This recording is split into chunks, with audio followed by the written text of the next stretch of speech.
வணக்கம். பால்ஸ் எளிமையான ஆங்கில பயிற்சிக்கு உங்களை அன்புடன் வரவேற்கிறேன். ஆங்கிலத்தை சுலபமாக தமிழ் மூலம் கற்பதற்கு தினமும் 10 நிமிடங்கள் எங்கள் சேனலை பார்ப்பதில் செலவழியுங்கள். எப்படி இரத்தம் நாம் உயிருடன் இருப்பதற்கு தேவையோ அதுபோல ஒரு மொழிக்கு டென்சஸ் என்பது ரொம்ப முக்கியம். ஒரு மொழியை எது உயிர்ப்புடன் வைத்திருக்கிறது? டென்ஸ். எப்படி இரத்தம் ஆக்சிஜனை நம் உடம்பில் உள்ள ஒவ்வொரு பகுதிக்கும் எடுத்து செல்கிறதோ அதுபோல டென்ஸ் ஒவ்வொரு வாக்கியத்திற்கும் அர்த்தத்தை சரியாக தருகிறது. இரத்தம் இல்லாமல் உடல் செயல்பட முடியாது. அதுபோல டென்ஸ் இல்லாமல் நீங்கள் ஆங்கிலம் சரியாக பேசவோ எழுதவோ முடியாது. ஒரு செயல் எப்பொழுது நடைபெறுகிறது என்பதை வெளிப்படுத்த டென்ஸ் நமக்கு உதவுகிறது. நாம் அனைவருக்கும் அடிப்படையாக 3 டென்சஸ் தெரியும். Present tense, past tense, future tense. அதாவது இறந்த காலம், நிகழ்காலம், எதிர்காலம். ஆனால் 12 டென்சஸை நாம் சரியாக பயன்படுத்த படிக்க வேண்டும். டென்சஸ் பற்றி விரிவாக கற்றுக்கொள்வதற்கு முன் ஆங்கிலம் இலக்கணம் பற்றிய சில அடிப்படைகளை பற்றி அறிந்து கொள்வது அவசியம். Subject and predicate. இதுல நான் ஒரு எக்ஸாம்பிள் கொடுத்திருக்கிறேன். A cat is sleeping on the wall. அப்படின்னா அர்த்தம் என்ன? ஒரு பூனை சோறுக்கு மேல தூங்கிட்டு இருக்குது. இதுல பூனை இருக்குது, அதுக்கப்புறம் பூனை என்ன செய்யுது? பூனை சோறுக்கு மேல தூங்கிட்டு இருக்குது. இப்ப எது ஒரு செயலை செய்தோ அததான் நம்ம சப்ஜெக்ட் அப்படின்னு சொல்லுவோம். அப்ப இத செயல்ல செய்யறது என்னது? பூனை. அத நம்ம சப்ஜெக்ட்னு நம்ம சொல்றோம். பூனை என்ன செஞ்சிட்டு இருக்குது? இஸ் ஸ்லீப்பிங் அப்படின்னு என்ன அர்த்தம்? தூங்கிட்டு இருக்குது. predicate அப்படின்னு இருக்கிறப்ப என்னன்னா அந்த சப்ஜெக்ட் வந்து என்ன செயலை செய்தோ அதையும் அதுக்கு இல்லாம சில அடிஷனல் இன்ஃபர்மேஷனையும் கொடுக்கறது தான் predicate. இதுல உள்ள அடிஷனல் இன்ஃபர்மேஷன் என்ன? ஆன் த வால், பூனை சோறுக்கு மேல தூங்கிட்டு இருக்குது. அடுத்தது சப்ஜெக்ட், verb, ஆப்ஜெக்ட். இதுல நான் என்ன எக்ஸாம்பிள் கொடுத்திருக்கிறேன்? The cat chased a mouse. அப்படின்னா என்ன அர்த்தம்? பூனை ஒரு எலிய துரத்துச்சு. இதுல பூனை செயல வந்து செய்யுது, அதனால அது என்னது? சப்ஜெக்ட். பூனை என்ன செஞ்சது? எலிய துரத்துச்சு. அதுதான் அப்ப என்னது? சேஸ்ட் அப்படின்றதுதான் நமக்கு verb. அது எதை துரத்துச்சு? மவுஸ். அப்ப ஒரு செயலை பெறுபவர் என்னது? அதுதான் ஆப்ஜெக்ட். டென்ஸ் பத்தி படிக்கிறதுக்கு முன்னாடி நம்ம ரொம்ப முக்கியமா தெரிஞ்சிருக்க வேண்டியது நம்பர். இது நம்ம எல்லாருக்குமே தெரிஞ்சதுதான். சின்ன குழந்தையில இருந்தே படிச்சுட்டு இருக்கிறோம். சிங்குலர் ப்ளூரல், அதாவது ஒருமை பன்மை. சிங்குலர்னா ஒருமை, ப்ளூரல்னா பன்மை.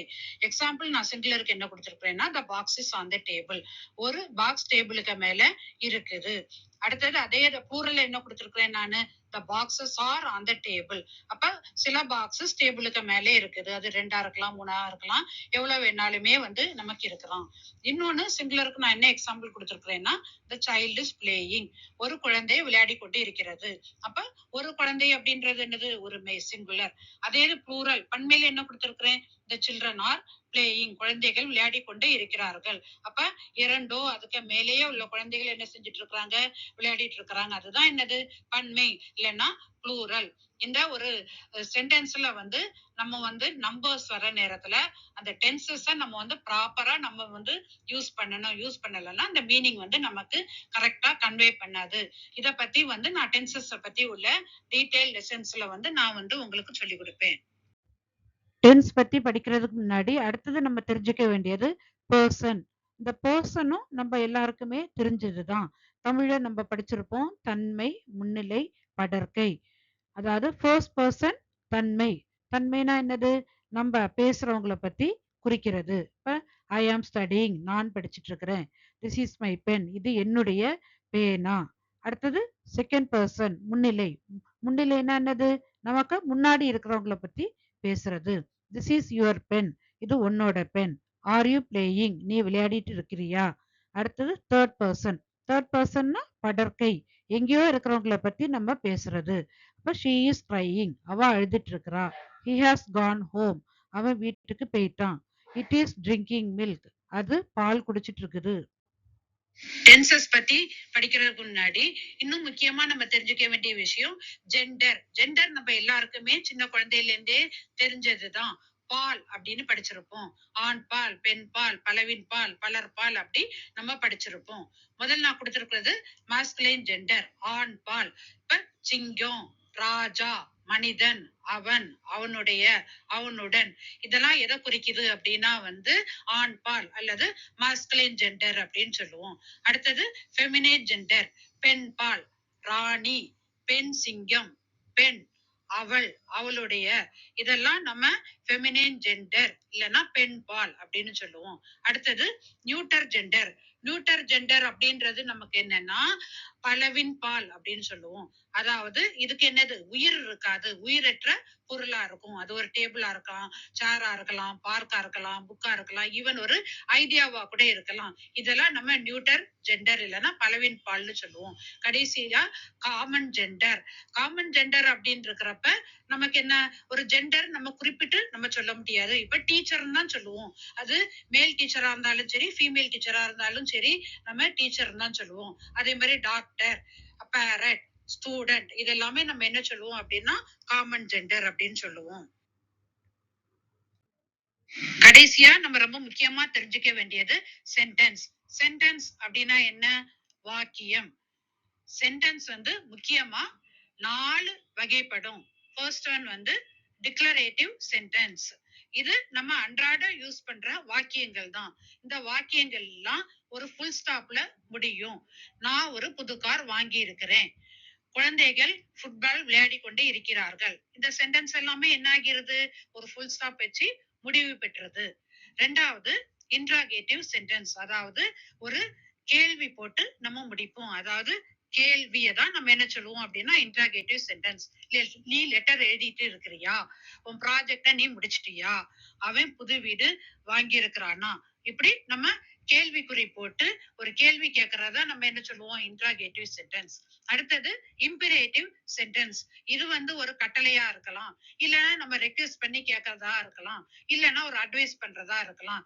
தயவு செஞ்சு டோரை மூடிருங்க, லைட்டை ஆஃப் பண்ணிரு, அத தொடாத, இப்படிப்பட்டதெல்லாம் நம்ம என்ன சொல்லுவோம் அப்படின்னா இம்பரேட்டிவ் சென்டென்ஸ் சொல்லுவோம். கடைசியா எக்ஸ்கிளமேட்டரி சென்டென்ஸ். நம்ம ரொம்ப ஆச்சரியத்தோடும் எக்ஸைட்மெண்டோடும் சொல்றதுதான் இந்த எக்ஸ்கிளமேட்டரி சென்டென்ஸ். அது ஒரு ஆச்சரியக்குறி நம்ம போட்டிருப்போம். இந்த சன்செட் பாக்குறதுக்கு எவ்வளவு அழகா இருக்குது, எவ்வளவு சந்தோஷம், நாங்க முடிச்சிட்டோம், இந்த நியூஸ் நமக்கு எவ்வளவு எக்ஸைட்டிங்கா இருக்குது, இதெல்லாம் நம்ம எக்ஸ்கிளமேட்டரி சென்டென்ஸ் அப்படின்னு சொல்லுவோம். டென்ஸ் அப்படின்னு சொல்லி நம்ம வர நேரத்துல நம்ம ஃபுல்லா நம்ம யூஸ் பண்ண போறது எதெல்லாம்னா டிக்ளரேட்டிவ் சென்டென்ஸும் இன்ட்ராகேட்டிவ் சென்டென்ஸும் தான் நம்ம யூஸ் பண்ண போறோம். வரக்கூடிய வீடியோஸ்ல இந்த 12 டென்சஸ் பத்தியும் டீடைல்டா சொல்லி கொடுப்பேன். எந்த கான்டெக்ட்ல யூஸ் பண்றாங்க, எப்படி யூஸ் பண்றாங்க, எப்படி அதை ஃபார்ம் பண்ணணும், அதுக்குள்ள எக்ஸாம்பிள்ஸ் என்ன, எல்லாமே சொல்லி தருவேன். அது மட்டும் இல்லாம நான் ஒவ்வொரு வீடியோலயும் நான் ஒர்க் ஷீட்டும் கொடுத்திருப்பேன். அப்ப உங்களுக்கு அதை ஒர்க் பண்ணி பார்த்து நீங்க எவ்வளவு அண்டர்ஸ்டாண்ட் பண்ணிருக்கீங்க அப்படின்றது உங்களை ஒரு செல்ஃப் ஸ்டடி பண்றதுக்கு யூஸ்ஃபுல்லா இருக்கும்.